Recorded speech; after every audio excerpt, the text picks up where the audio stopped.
Welcome back to Bucks County, everybody, and check out this John Deere 690 baler right here. Yeah, I went ahead and traded in the other baler that I had and the tractor and got this thing right here. And what am I going to use to pull it? Well, none other than a Case Steiger 9370. Got the wheeled version right here. Beautiful, beautiful tractor. And you might be wondering, well, how in the world did I get this tractor? Well, it's been over here on this farm for quite a few years. And like I said, my dad just isn't really doing anything with it, so we're gonna go ahead and use it to bale this big field that we've got right here. But before we do that, I'm gonna go ahead and unload this harvester right here. Ain't nothing like holding up traffic while you're unloading a harvester, folks. We've got a former municipal tractor right here. This is a Case 7230, and as you can see, we have never changed the paint job on this thing. They used to use it to mow all the side ditches and everything like that here in the county. My dad got a really good deal on it, basically stole the thing a couple decades ago, and we've kept it on the farm. It's been over here just kind of hanging out, not really doing much.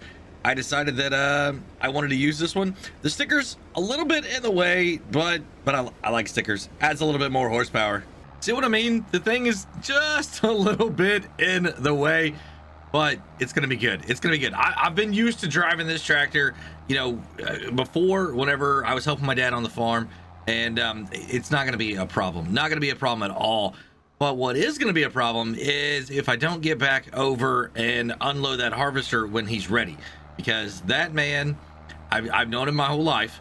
He is very, very impatient, and if I don't hurry up and get back over there, then he's gonna have some choice words for me, that's for sure. So what I'm gonna do is go ahead and take a little bit of a shortcut right here through the animal dealer. My property is right behind this. I'm gonna go ahead and unload this and get back over there, and I might start throwing some bales on the ground. I'm not quite sure if I'm gonna have enough time between everything. I missed a bale earlier today. Sweet, this thing still works. We got both doors opened up right now. Hopefully the back one does the same thing. These Parker 4000s are pretty good grain carts. I mean, I want to get something a little bit better so that I'm not having to haul around, you know, these steer axle things. I mean, there's so much of a pain. I can't back up. I'm not that good. I want to get a semi and a trailer, but first thing I got to do is find a semi. And another reason for that is because I want to use it to collect the bales. I've got an idea on a way that I could actually pick up the bales, but I'm gonna need a semi and a flatbed to do it. I think I know where there's a semi at. Oh man, it does not look like I made it back in time. He looks like he's been sitting there a while. I'm gonna go ahead and get him unloaded here, and then probably start picking up some of these bales. The brands don't match, but they are both green. Folks, I'm in the Steiger here with the John Deere baler. This is quite an adventure, trying to bale with an articulated tractor. Hey, and you might be wondering, well, why in the world are you using such a large tractor here to bale? Well, the reason is because this thing only goes 19 miles an hour. And whenever I'm hauling grain back and forth to the other farm, which is literally right there, guys, right there on the other side of the river, that's my farm. But I've got to go all the way around the long way. And it's a bit of a drive. So I'm using the tractor that goes a lot faster to haul all the grain. And then we're using the big guy out here in the field because I don't need to go anything over, 11 miles an hour out here in this field. So that's why I'm using the big one out here. Well, that didn't take very long. I've got the second load here. 4 full trailers off this field so far.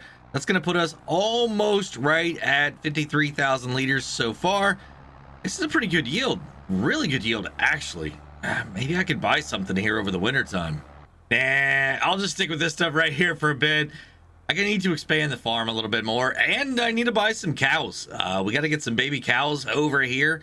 But before I do that, I definitely have to get some TMR being made, or maybe at least some hay. I mean, we do have a little bit of hay over there, but I sold quite a bit of it, here real quick.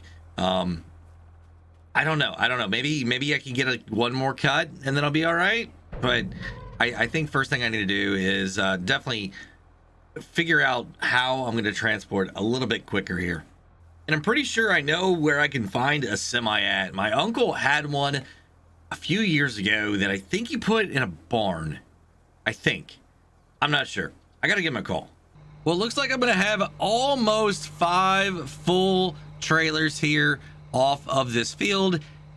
We got to get that one done too. That right there is some sorghum, and it's got a pretty good yield to it. I think it's doing really well. But I'm gonna go ahead and get my worker over here on this field as well. So I got a lot more hauling to do, so I'm not gonna be able to go get the truck right now. I did make a call.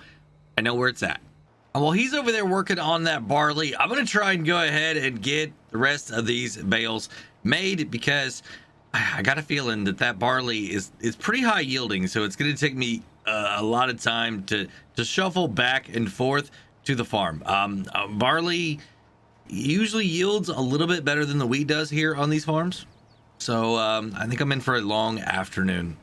I got 32 bales made, but man, I got to get over here and get this guy unloaded. He is not happy. He's been hollering over the radio. Oh, I think he's going to be all right though. I think he's going to be all right. We got the sorghum over here, doing a little bit different on this one. Decided he only wanted to do a couple headlands, and then he was going to start going back and forth. So as soon as I get this first little bit here, I'm going to go ahead and go dump off everything.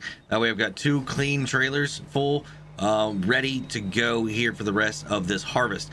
So we'll get this loaded in, and I'll see you guys back over at the pit.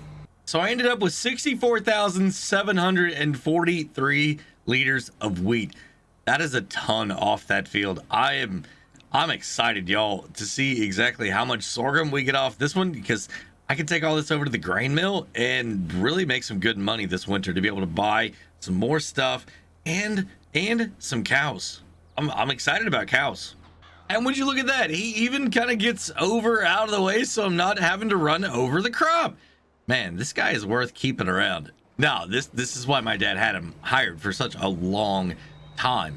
Got all of the sorghum harvested here. Gonna go ahead and dump this here. Take the last trailer, and I think we figured it out. We're gonna have about 44,000 liters of sorghum here to go along with all of that wheat. But now it's time to collect these bales.